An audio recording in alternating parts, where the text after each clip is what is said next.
ప్రియమైన వారలారా, ఎలా ఉన్నారు? బావున్నారా? ప్రభు అయిన యేసుక్రీస్తు మీ మీద చాలా కనికరము కలిగిన వారు తెలుసా మీకు? చాలా అక్కర కలిగిన దేవుడు మీ మీద ఎప్పుడూ ఒక విశేషమైన ప్రేమ కలిగి ఉన్నారు. అలాగా నిజంగానా యేసు నన్ను అలా ప్రేమిస్తున్నారా అని అనుకుంటున్నారా? తప్పకుండా. అందుకే కదా దేవుడు అనుదినము మీతో మాట్లాడుచున్నారు కదా. అవునా? దేవుని మీద ఉన్న ప్రేమ అధికమగుచున్నది కదా, విశ్వాసం పెరుగుతున్నది కదా. అదంతా ఆయన కృప. మనము దేవునితో నడుచుట, మనం దేవునితో ఉండుట అది గొప్ప భాగ్యము. దీనికంటే ఒక ఆశీర్వాదం ఏం కావాలి? అది మాత్రమే కాదు, దేవుడు ఈ దినం ఒక వాక్కునిస్తున్నారు. ద్వితీయోపదేశకాండం 26వ అధ్యాయం 19వ వచనములో, నీకు కీర్తి ఘనత పేరు కలుగునట్లు నిన్ను హెచ్చించుదునని దేవుడు సెలవిస్తున్నారు. నేను నిన్ను ప్రసిద్ధునిగా చేసేదను. నీవు చదువుకుంటున్నావా? చదువులో నిన్ను ప్రసిద్ధి గావించెదను. నీవు ఉద్యోగం చేస్తున్నావా? ఉద్యోగములో నిన్ను కీర్తి ఘనత కలుగునట్లు చేయుదును. బిజినెస్ చేస్తున్నావా? అక్కడ మీకు కీర్తి ఘనత కలుగజేయుదును.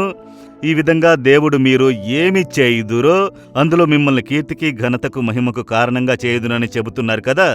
అది ఎంత గొప్ప భాగ్యమో యోచించి చూడండి. దేవుడు అలా చేయునప్పుడు మీ హృదయములో ఒక గొప్ప ఆనందము కలుగును కదా. నిజమే కదా. ఒక పేద కుటుంబం చూడండి, వారి ఇంటిలో సరి అయిన కరెంటు వసతి లేదు. అందువల్ల బుడ్డి దీపపు వెలుతురులో చదువుకోవాలి. దీపపు వెలుగు ఉన్నది కదా, అది. దానికంటే వెలుగు కావాలంటే వీధిలో ఉండే వీధి దీపాలు ఉన్నవి కదా. ఆ వీధి దీపాల దగ్గర ఆ స్తంభం కింద కూర్చొని చదువుకోవాలి. ఆ విధమైన ఒక పేద కుటుంబము అలాంటి స్థితిలో ఎలా చదువుకుని ముందుకు రాగలరు? ఎలాంటి వసతి లేదు. ఆ పేద కుటుంబమును చూడండి. విధవరాలైన తల్లి కష్టపడి ఆ కుమార్తెను చదివించారు. అయితే ఆమెలో ఒక విశ్వాసము, ఇప్పుడు నేను కష్టపడుచున్నాను, అయితే ప్రభు అయిన యేసు నన్ను ఆశీర్వదించును, హెచ్చించునని ఆమెలో ఒక గొప్ప విశ్వాసము ఉండేది. దేవుడు చూడండి, ఆ బిడ్డలో ఉన్న సిన్సియారిటీ, ఆమె యొక్క సమర్పణ, ఆ నేర్పించే బాధ్యత, వాటిలో జాగ్రత్త కలిగి ఉండుట చూసి, ఆమె కఠినమైన శ్రమను చూసి ఆశీర్వదించి హెచ్చించి ఒక ఉన్నత స్థితికి తీసుకుని వచ్చారు. ఎక్కడా అని అంటే ఐటీ కంపెనీలో ఒక లీడర్షిప్. అదేమనగా ఒక లీడర్ అనేకులకు ట్రైనింగ్ ఇచ్చి ఉద్యోగమిచ్చే ఒక గొప్ప స్థానమునకు దేవుడు హెచ్చించారు. ఆమె అనుకుని చూడలేదు, నేనెక్కడ వీధి చివరన ఉండేదానిని, ఒక వీధి దీపపు వెలుగులో చదువుకున్నాను. అయితే దేవుడు నన్ను ఈ దినము నన్ను ఈ కంపెనీలో ఒక కీర్తి ప్రతిష్టలతో ఉంచారు. నా సామర్థ్యమును చూసి, నైపుణ్యమును చూసి మెచ్చుకుంటున్నారు, పొగుడుచున్నారు.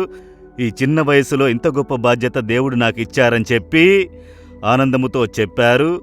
మీకును చేయుదురు, ప్రభు అయిన యేసు చేయుదురు.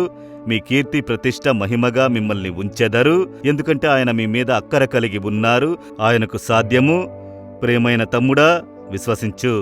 కుమార్తె, విశ్వసించు. ప్రభు అయిన యేసు నాకు తోడుగా ఉన్నారు, నన్ను కీర్తి ప్రతిష్టలతో ఉంచెదరని చెప్పండి. చెబుతారా?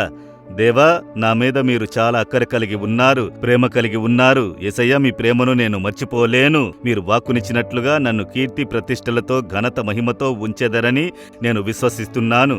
ఆ అద్భుతమును నేను ఎదురు చూస్తున్నాను. యేసు నామములో ఆమెన్, ఆమెన్. జీసస్ రెడీమ్స్ తెలుగు యూట్యూబ్ ఛానల్ను సబ్స్క్రైబ్ చేయండి.